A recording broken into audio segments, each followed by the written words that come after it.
Hello, everybody. I'm Nathaly again, like every week with international real estate updates. Today we have Puerto Rico. We're super excited to present this beautiful country, state, part of the US, but it's its own little world. Today we have Monica and Lorraine with us on the call that we'll be presenting. Please post your introduction on the chat. And if you're watching this recording, please make sure that you put it in the comments because we always want to know where people are from, what's your name, and what do you expect from this call? If you're looking to buy or you're looking to, just you're curious about the area or you just want to, see what's over there, prices. This is going to be two sessions. We have the session that is the theory, we call it, and then the practice, which will be next week. And that will, help us understand more of the how much do you get for what and the listings that we have available in that area. So let me let two more people in. And with that, I'm going to get started super fast. And I'm going to go through these few slides before we get started for a few minutes. Okay, let me pin everybody here. Okay, perfect. So moving the chat out of the way. Again, a quick intro. My name is Nathaly. If for the ones that know me, I'm part of Unicorn Properties. Here's our, how you can find me. Instagram and YouTube. We put all our content in YouTube, and you'll be able to watch this recording in YouTube as well. This is my cell phone in case you need to contact me for anything specific. And also, I am based in Chicago, but I work the Mexico markets. I'm specializing in that area. So we help clients come transition all the way there for international real estate purposes. Today, we'll have the same with our partners for Puerto Rico, but you can scan me and follow us here. This is International Real Estate Call. We are part of 𝗪𝗐𝗄 as a brokerage. And just so you know, we focus on anything international real estate. This is our group, Unicorn Properties. So we're kind of like the nomad realtors that we like to talk to everybody around the world to see how their market is and how it compares to ours. We're in 24 countries. If you haven't heard about us, we're pretty big, currently in every single state of the US, and we have 89,000 agents worldwide. These are the regions we're in. If you the map is not too self-explanatory, here's where we are. And what we like to do is sharing more information on all the aspects of real estate, because we know that when buyers buy or are curious to, to start looking abroad, they need all this support before they make the decision. So that's why these calls are super important, because we talk about financing, legal, what do you do with your rental income if you have any? What do you do with your property when it comes to management? Do you need to be a citizen of the country? Or, what if I just buy land and build my own house? So we talk about all these topics. And also relocation services for anybody who needs it. We have partners for almost every single area of these in our market that is Mexico. And then we also work with other realtors around the world that have this network as well, because, we know that the purchase is not, it doesn't end on the purchase, it actually starts the process. Something super important that I want to mention is referring agents. For those who are agents in this call, if you're not, don't worry about this. But for those who are, we want to make sure that we work with showing agents that live in the location. That's super important for us, because it has happened that, we send a referral to an agent that is in Puerto Vallarta or says that it's in Puerto Vallarta, and then they're not physically there. So our clients get disappointed because they're like, oh, you handed me to another person. So it goes, from agent to agent to agent, and then the client gets frustrated because they don't know who they're dealing with. So it's super important for us that any referrals we share or we, send our clients to, they actually live at the location full time. They know the market very well. They're plugged in what's happening, not only from the government, but also, the city regulations, what's coming, what new attractions there are. And unless you live there, it's hard to know every single detail that is happening in each location. And I divide these agents as showing agents and the remote agents. The remote agents will be, you know about the market, you understand that you can onboard the client, but then you have to hand it over to somebody who's going to be doing the showings. So that's how I divide both. So for me, I'm a showing agent in Mexico, but I'm a remote agent, let's say, for Puerto Rico, because I understand enough, but I cannot close a transaction there. But yeah, it's good to mention both. For agents that are licensed in the US, we do have commission splits. So this is just an example. It can be 10%, it can be 15%. You agree with this with each agent. And the reason we mention this is so you pay attention to the rest of the presentation and you start thinking of which client you might want to refer to our team here, because there's money on the table. So don't miss out if you're an agent, a licensed agent, to be able to send those referrals out to Puerto Rico, because most agencies cannot serve their clients internationally. We talked to many people that are in the real estate space, and they cannot, it's just really hard, or they had to do and work through the franchise model, which is a little painful. Last few slides on what's next. So we already had Portugal joining us, in July. We have those recordings available. We already did finish Dominican Republic. Today we start with Puerto Rico for the next 2 weeks, and the next one is Italy. So save the dates if you're not part of those meetings yet, but it's super important because either you join live so you can ask your questions, you can interact with our realtors, or you can just watch the recording and just post your comments over there. If you're in Workplace, this is our group. I want to share in the next slide. If you don't know what's our YouTube channel, you can scan this QR code. It'll take you straight to our channel, and then you can watch, subscribe, and then you'll be able to get all the notifications as we post the recordings every single week. Workplace, again, if you're part of EXP, you will be able to join. Workplace, you can scan this QR code, will take you straight to our page, which is International Real Estate Calls. Weekly calls, we're very active as a community, so you'll be able to join here and post comments, post your own listings, ask for referrals, ask for, who knows who, where, or what do you need. Also, if you're not in WhatsApp, this is our WhatsApp group, mostly for realtors, but if you're curious or want to learn more, you can always reach out to me directly. I can connect you with whoever you need to speak in the different countries as well. So this is the QR code for that. And with that, we get started.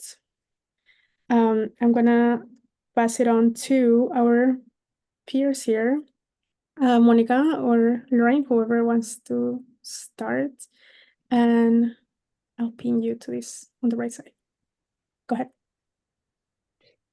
Hello, everyone. I'm Monica Rodriguez Garcia. I'm an agent here in Puerto Rico. I'm so glad to be here with everyone.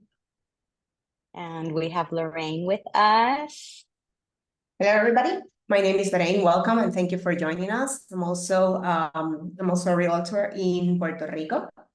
I'm born and raised in San Germán. She's a city on the southwest part of the island. Thank you. So a little introduction. I have been with real estate and EXP Realty for almost 3 years. Before that, I was a banker for 22 years. I live here presently on the island in the northwest coast in the town of Isabela, and I specialize in listing properties. I have a mixed portfolio. I do everything and anything from small residential homes to farms to luxury real estate. I'm one of the 2 members in Puerto Rico that are in EXP Luxury, and it's so great to be here with everyone today.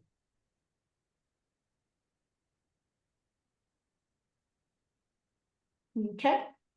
And so as I mentioned, right, I'm born and raised in Puerto Rico. I've always been on the west side of the island.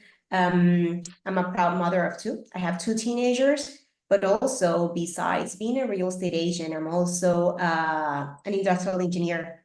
I have over 20 years of experience in industrial engineering, which has actually helped me to develop a keen eye for detail and a passion for simplifying processes. So I think it is a great combination, is using engineering and simplifying processes with real estate, right? Because my journey or my objective is to help clients go and navigate through this journey, without stress, or the less amount of stress possible, right? With a lot of information, a lot of data, and I like to say with a hint of joy, of course, as part of the process. Fantastic. Thank you, Lorraine. And why Puerto Rico? Why is Puerto Rico a good option? Well, as you can see, and the map shows, Puerto Rico is part of the Caribbean islands, but we are one of the few that are a Commonwealth or territory of the United States. So this creates a familiar opportunity when someone wants to invest. It's anything but ordinary, but it does have some of the legal protections, and we're going to touch a little bit on that the American legal system provides attractive tax incentives, and different considerations. In addition, we have some established markets, but we also have a great opportunity in growing and developing markets. So this presentation is going to offer some key legal considerations and current market trends that will be able to give you an informed decision and a lot of data so that you can make a choice if this is a good option for you to grow your portfolio, or to even relocate to a place where maybe your retirement funds can stretch a little further. If we can have the next slide. Okay, so let's talk about, market analysis, right, and investment opportunities in Puerto Rico. We go to the next one. I'm going to talk to you about making data-driven decisions. Of course, engineer mind here comes in place, and I'm going to tell you about the importance of having all the data available, right? Having data is like having a compass. It will actually guide you to the right direction, and it will take out the guesswork out of the equation. It will replace it with more clarity, precision, and confidence. And this is actually what us realtors do here on the island. We actually have access, the same as the US. We have access to MLS system, multiple listing services. We actually have 2 in Puerto Rico that realtors use, and we use to market our properties. And also, we have several systems that we use, or several sites that we use to access, to create comparables and be able to make a comprehensive market analysis for our clients, both whenever they're listing and, of course, whenever they're buying, if it's, residential, investment properties, or even commercial opportunities. By having access to those sites, we can actually gather recent sales data, and we can have some information, some data points, some trends of how the market is actually behaving, and be able to provide our customers and our clients with a more informative service. Okay, can go to the next. And now we're going to touch a little bit on tourist hotspots. Puerto Rico has a lot of different areas. We have, like I mentioned before, some established neighborhoods and a lot of areas for growth potential. A lot of people gravitate naturally, being an island, to beachfront properties, and those are plenty. But there's also been a growing demand for properties in the center of the island to give that wild experience in the green, lush forest. We have a lot of waterfalls, we have rivers, definitely very exquisite properties, a lot of farms. There's a lot of interest in agricultural experiences, ecotourism.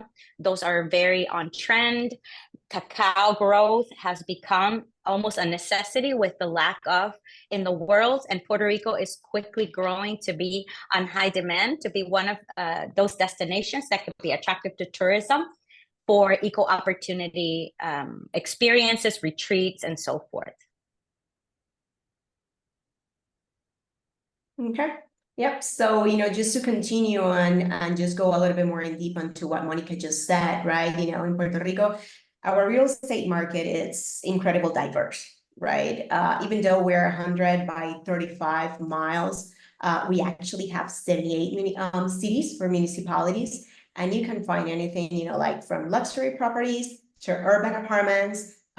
You can just find, places, right, like beachfront, where you can just go and dip your toes into the water, into the beach, or, you can just go up into the mountains, right, and find a chalet where you can just have access to rivers and trails and all those kind of amenities, and just pretty much everything within a short drive. So there is a growing demand for vacation rentals, and including those tourist areas, and many places that are, up and coming. And in order to support that, right, we also provide and have a lot of the agents. They do provide property management, and they can do all, like the end-to-end services for those that are interested in investing and having, short-term rentals properties here in the island. And talking about that as well, something that we didn't touch on the slides, but it's important, is being in Hurricane Alley, sometimes people worry about their investments. And as you saw in the last slide, our construction is mostly cement, concrete, with cement or concrete ceilings or roofs. So it creates a type of structure that is very durable. Property insurance is very affordable because of this fact, and they are very strong and safe even when we have those type of catastrophic events. So something to consider. Moving on to the next slide and going in a little bit more detail on what are emerging neighborhoods and markets. We have a few cities listed here. Santurce is a neighborhood that is in the capital, which is San Juan.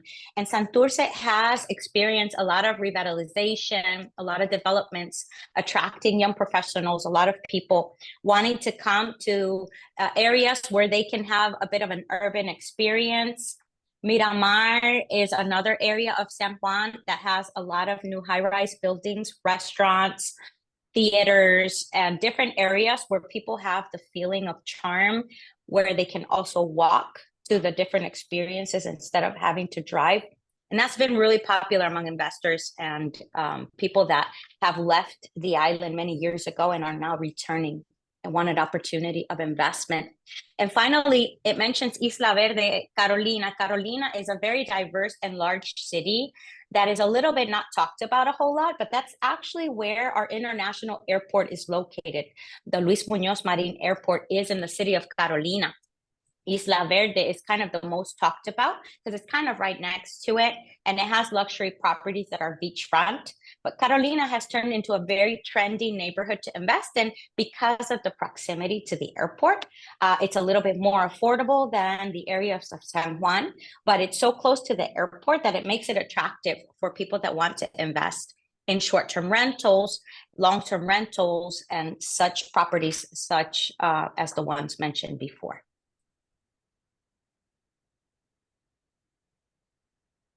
And talking about emerging neighborhoods, we go again into several well-known cities. Dorado is a city that has become quite pricey, but now there's emerging markets on both sides of Dorado, such as Vega Alta. The city of Manatí has become very up and coming, again, because those prices have kind of gotten out of the reach of the majority of people in Dorado, but you could still invest in these cities that are very nearby. And it attracts a lot of people that still want to be on the water, close to Dorado, but don't want the price tag that it comes with. And that's the situation in Rincon. Rincon is on the west side of the island, but next to it, you have fantastic cities, such as Aguadilla, which has an international airport as well. Isabela, which I'm proud to hail from, that has beautiful turquoise waters. There's kind of a transition in that area to Cabo Rojo, where the Atlantic Ocean moves on to become the Caribbean Sea with the turquoise calm waters that are characteristic of areas in the Caribbean. And there's also cities such as Añasco and Aguada that are right next door to Rincon that offer the same type of coastal opportunities, great for investments without the high price tag. Ponce is in the south of the island. It suffered a bit of impact when it came to some earthquakes and hurricanes that we had in the past, but the city has bounced back very nicely. The center of Ponce is just absolutely beautiful, very colonial. The structures are just absolutely breathtaking. A great place in the south of Puerto Rico, again, surrounded by the Caribbean island. That's really wonderful to explore. Emerging neighborhoods that are still at reach for a lot of investors that don't want to invest in a luxury property.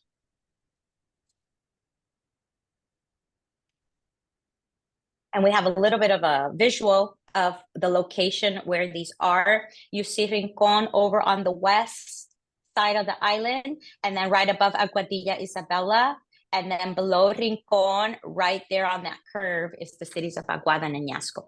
And you could see that there it starts transitioning from Atlantic to the south, which is where the Caribbean Sea is located. Okay. So now we have talked a little bit about, why Puerto Rico, all the great things that we have in Puerto Rico. So now I'm going to be talking to you a little bit more about what is or how does the purchasing process looks like. I have to say it is similar, but at the same time, not as similar as US or the other cities or countries where you actually have real estate. But you know, I'm just gonna explain it to you just in a couple of like 5 steps, okay? First of all, I have to say, you know, just find an agent, right? You know, I'll have to recommend you just go and partner with a reputable real estate agent that will help you and guide you through the process. You're gonna be able to identify areas of interest and most importantly, your budget, right? You know, with this agent, we're gonna be able to teach you just what Monica mentioned before, right? Again, remember, small island, but still 78 municipalities. You can just go and prices vary all around our island. So we're going to be able to help you to identify what areas will be good for you, considering, you know, location, you know, property type, and appreciation value of the area, and as well as what is actually your intention, if it's just going to be for a long-term living, or if it's just going to be like a short-term rental, you know, for investment opportunities, or you know, your desired market value. Okay, so something that I like to do when I actually go and sit with my clients, you know, I listen to all their wish lists, right? We put into a table all, you know, what are the negotiables and what are some of the non-negotiables. And I help them to do this research through the Puerto Rico real estate market, right? And I say, okay, so if you want to be close to an airport, if you want to be, you know, if investment and your bang for your buck, it's really important where you should go. If you want to be, you know, if you don't mind and you want to be like an early investor, where are going to be those areas that you should be looking at? Okay, so when we we have our mindset into that, and we agree on location and we agree on budget, and we're going to actually make use of those MLS systems and find what are going to be some of the options available for you. So an agent is going to be able to show you what's available in the market and give you some recommendations on, you know, what are the pros and cons of the different areas. After that, and after you actually find what is your dream home, or, you know, what do you think it's, you know, a good opportunity, you're going to be able to make an offer through the help of your agent. Something that I wanted to mention is, even though still here in Puerto Rico, properties are going out really fast. So if you actually find that property that you say, you know what, that's the perfect one, I really like it, you know, that's you know, a golden key, you know, nugget or you know, piece of market that you really want, be ready to move up, to move fast, because, you know, a lot of properties do not last long on the market. So be prepared for negotiation, right? Be prepared for negotiation in terms of price and in terms of different terms. Okay, all this, you know, your agent will be able to guide you through, and, you know, it will make in that effort for you. Once actually your offer is accepted, we're going to move on then to the due diligence process. You know, there is going to be an inspection.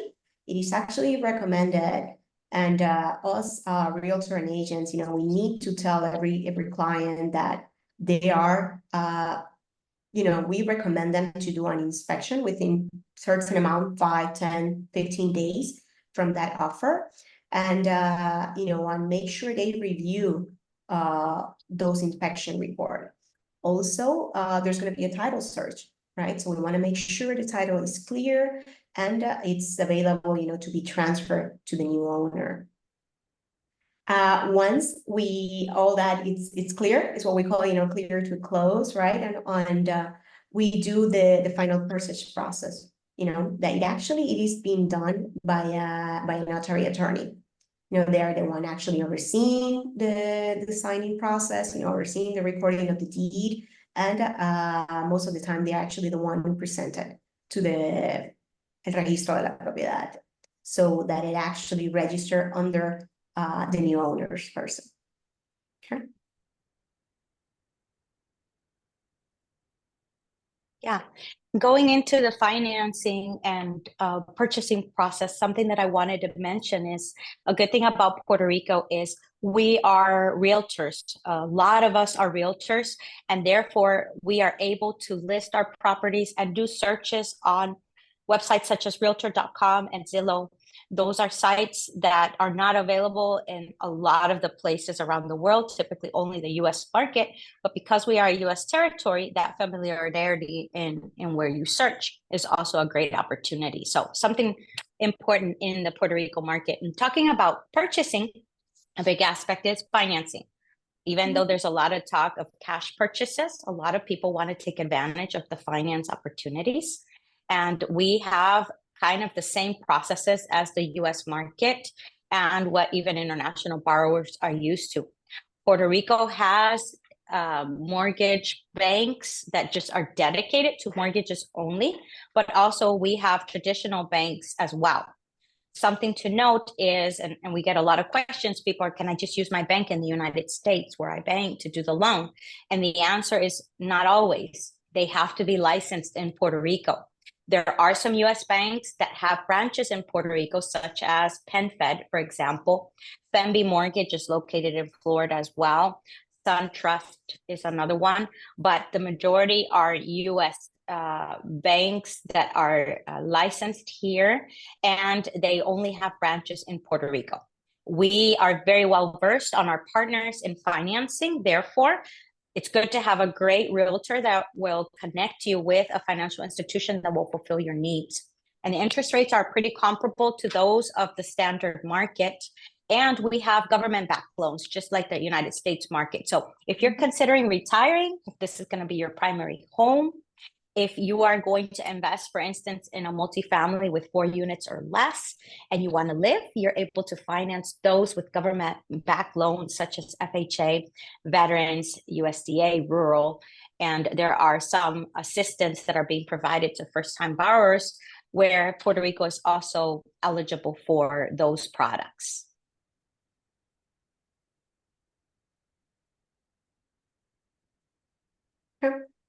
Then moving on into the legal aspects, right? That's very, very important. And it's one of the benefits also that, that we're happy to offer here in Puerto Rico, right?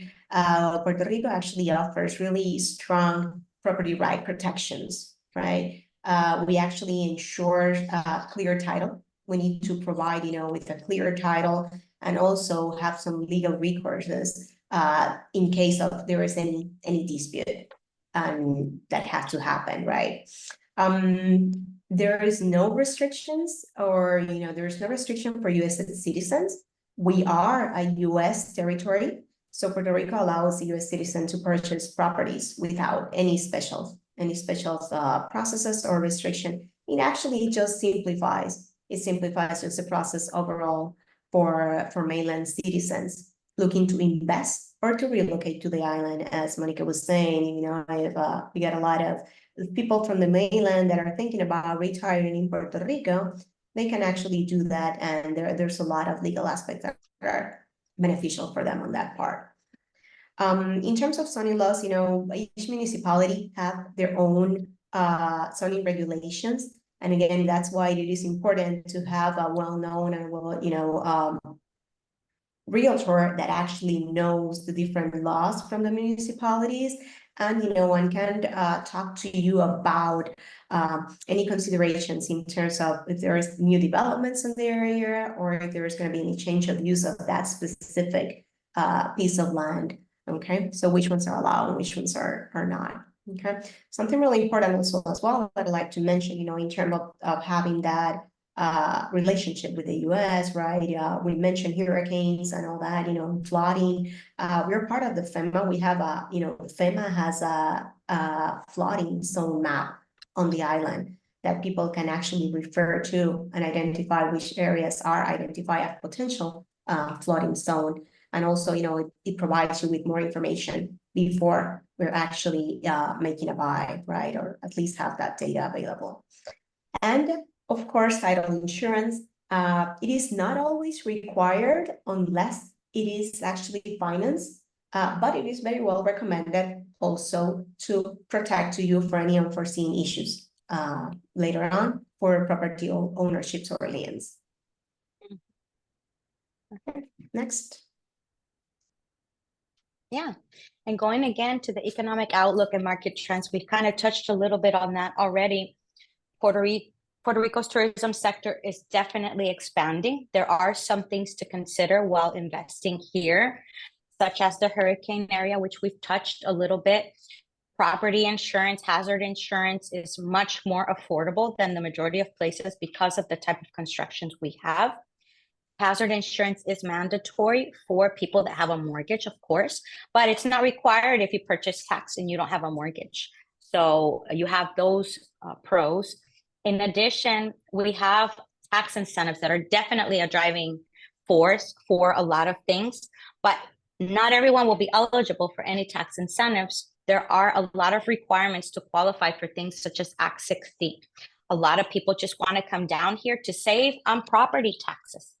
Property taxes has turned into almost another mortgage for the majority of Americans in the majority of the cities in the United States.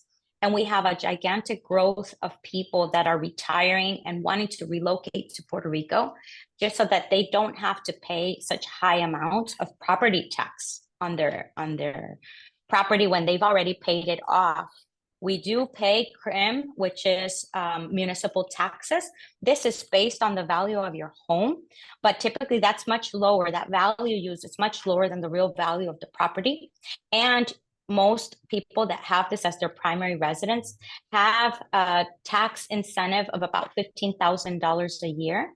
And after you deduct that, some people don't even pay any tax, or what they pay is very little compared to the United States, making it very attractive and contributing a lot to the massive growth that the Puerto Rico market is having. Next slide. The tourism sector is expanding because we have so many opportunities for short-term rentals, investing in small little units that have sometimes even 6, 7, 8 units, but they're not hotels, they're apartments. You can have that as a great investment. They're single properties in the majority of neighborhoods and areas. They're well accepted. We're seeing a growing trend in a lot of countries where short-term rentals are being banned. Here, they have been welcomed. There are some things to take into consideration that we're going to touch on, I believe, in the next slides, but this is all contributing to that big growth expansion. And not only in coastal areas near major attractions, the center of the island is experiencing a big boom in tourism because we have a lot of small boutique coffee plantations, different forms of entertainment, and different areas that are creating even more opportunities for tourism. And finally, we talked about urban revitalization. We have co-op initiatives, private investors that have kind of taken over neighborhoods that have a lot of abandoned properties, and they've renewed structures that had great value that are from the early 1900s. At the end of 1800s, we have structures that still date to that era that were lying in disuse. And a lot of private investors and co-op movements have revitalized those areas to make them urban areas where people can come and enjoy. And there are historic properties that have come to life again. So it's been wonderful to see and a great time to invest in Puerto Rico before those prices go up to a point where you can't make it happen.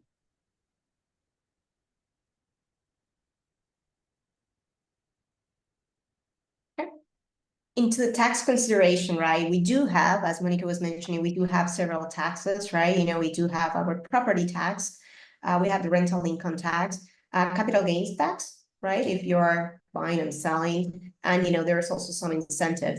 But you know, just to talk a little bit more into that, right? You know, our property tax is one of the most, the one that captured the attention of potential movers or new residents on the island. It is actually, the rate is going to be depending on the municipality. It varies, but it's definitely not as high. It is collected by the 𝗙𝗏, or Centro de Recaudación de Impuestos Municipales. We have to pay, you know, those taxes are paid actually twice a year, you know, by July 1st and by January 1st. And they're actually based on the assessed value of the property. This is what's more interesting. Often, more if not always, that price is often lower than actually market value of the property itself. And also, in contrast to the United States, those taxes do not increase over year, like it actually happens in the States. So actually, whenever you come, you have your income tax on your property. It's pretty much set. At least, that's the way it has been for the last, 40, 50, 60 years. So that's going to be the same amount of money that you're going to be paying. Of course, the property remains as is. Right? If you make an improvement to the property, if you increase the size, make another construction, it will have to be assessed by the crime office. And then, they will give you a like appraisal for that. But those are only like the only consideration when that's going to happen. On our rental income tax, that's actually mostly on short-term rentals. We have what it's called, impuesto hotelero. It's like the hotel tax, where we paid, it is 7% that get paid to the government for the amount that we're actually making on your short-term rentals. Okay.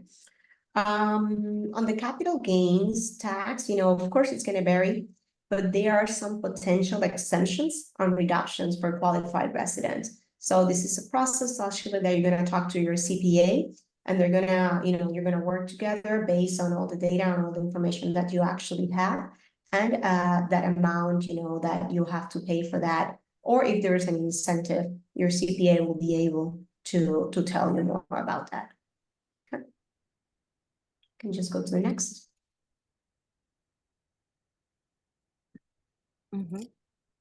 And talking about the retirement per capita, it is the big bulk of people merging to Puerto Rico. Even Mexico, where our colleague works, and different parts of the world, day after day, people are trying to find opportunities to reduce the amount that they have to pay, and so that their retirement funds go a little bit further. So low income tax, capital gains tax, for properties, if you sell them, for instance, it only applies if you are still residing outside of Puerto Rico. If you are a Puerto Rico resident, that wouldn't apply. And we have the low property tax. We have a little bit more affordable housing. They are not super cheap. Some people have the idea that Puerto Rico properties are going to be super, super cheap. At one point, that was the case. The properties are going up in value. So it's good to make an investment sooner rather than later. Groceries, utilities, healthcare. Healthcare definitely is much cheaper than the US. Groceries are imported for the most part, most products. So you're going to find that the prices are pretty comparable to the US, maybe a little bit more. Utilities might be a little bit more, but we have different opportunities to go off the grid with solar energy and different other forms that will save you a bunch on utilities. And we have an eternal summer. It's warm all year round. So it makes it possible to have activities all year round. So we have a lot of folks wanting to come down that live in the northern parts of the US or different countries that have colder climate. That is definitely a perk. It's a laid back atmosphere, perfect for retirement if that is what you're looking for. And also for families that are looking to establish with their little ones, there are a lot of different options as well. And it keeps on talking about the proximity to the US. You can be in the majority of cities in 4 hours or less by plane. And there are a lot of flights daily to the US to different destinations. We have direct flights to Europe for our people that want to retire that are hailing from European countries or other South America. The international airport services a lot of international flights. US citizens do not require a passport, so you could just use your regular government issued ID. Most people here on the island speak English, and there are rich cultural experiences. We have special food. We take a lot of pride in our music and traditions, and that is unique to every municipality. Some of them have different festivals that are just unique to that particular town.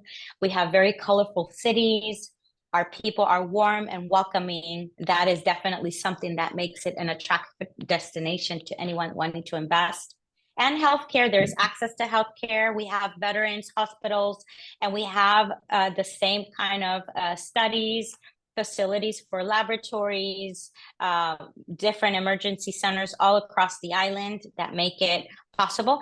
And Medicare is widely accepted for anyone that's a US citizen. So we have a lot of people asking, will Medicare be accepted? And the answer is yes.